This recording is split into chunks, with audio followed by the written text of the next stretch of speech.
Halo guys, welcome back to Homebody Channel. Halo, say hi. Nah oke, kali ini aku mau ngebahas sebuah buku lagi yang judulnya tada, Imprisonment karya Kiyoshi Rikako.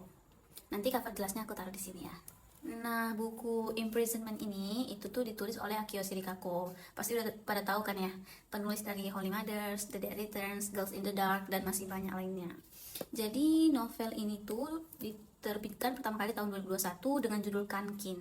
Nah, kalau yang aku pegang ini, yang aku baca adalah versi terjemahan bahasa Indonesianya yang diterjemahkan oleh penerbit Haru di tahun 2023. Nah, ini judulnya Imprisonment. Itu kalau kita terjemahkan ke bahasa Indonesia mungkin artinya penyekapan ya, gitu.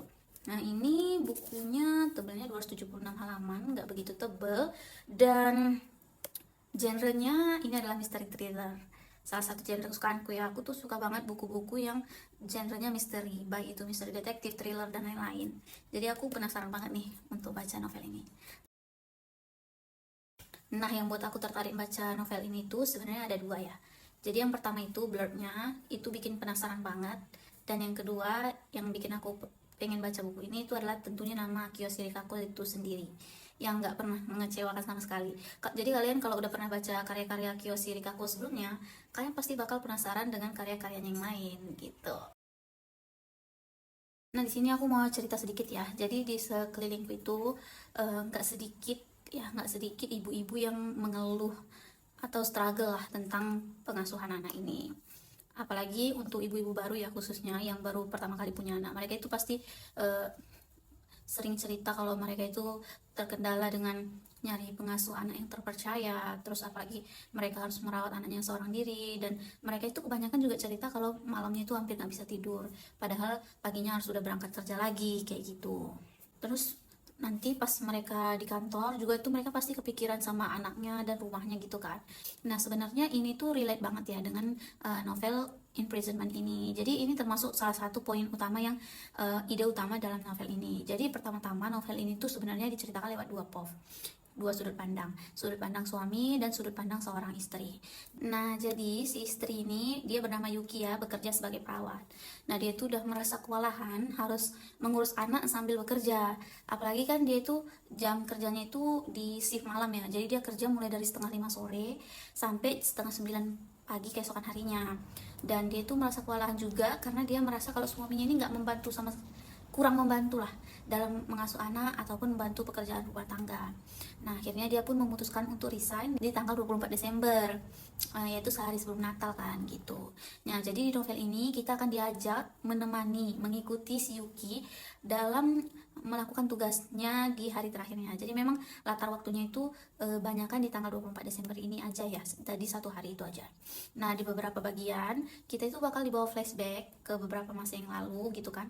Kita akan berjumpa dengan pasien-pasiennya si Yuki yang lama, terus kondisi rumah sakit tempat dia bekerja itu gimana gitu. Nah, salah satu pasien yang akan kita temui itu namanya si Kanuma. Dia diceritakan waktu itu umur 30-an akhir ya, laki-laki umur 30-an akhir. Nah, si Kanuma ini awalnya itu masuk karena patah tulang di kaki. Si Yuki ini kan kerja di instalasi ortopedi kan. Nah, jadi si Kanuma itu dirawat inap lah di situ. Mungkin karena si Yuki ini sangat baik gitu ya. Jadi si Kanuma ini salah paham. Dia ngiranya si Yuki tertarik sama dia, terus lama-lama dia ngefans juga sama si Yuki nih, malah bisa dibilang terobsesi gitulah, sampai si Yuki ini kayak risih gitu kan. Cuman si Yuki ini kayak ya udahlah, tahan aja lah, bentar lagi juga dia keluar dari rumah sakit gitu kan.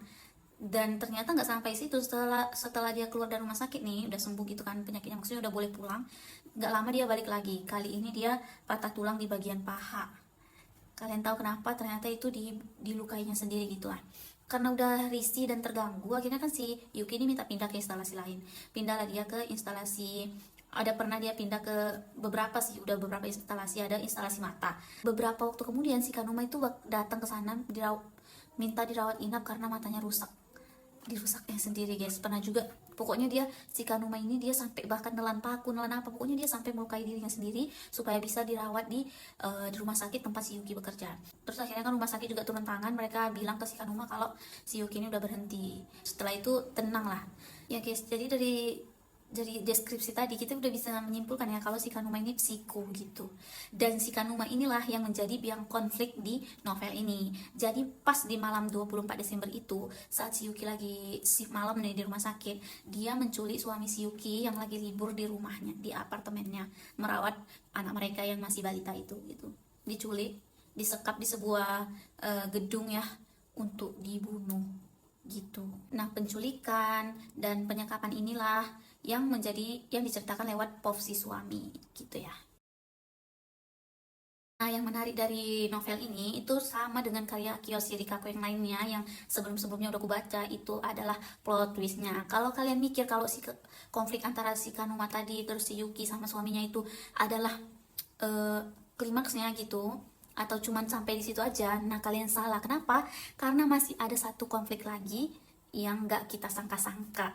Tapi aku nggak mungkin ceritain plot twistnya di sini ya guys, karena pasti akan jadi spoiler. Pokoknya kalian baca aja.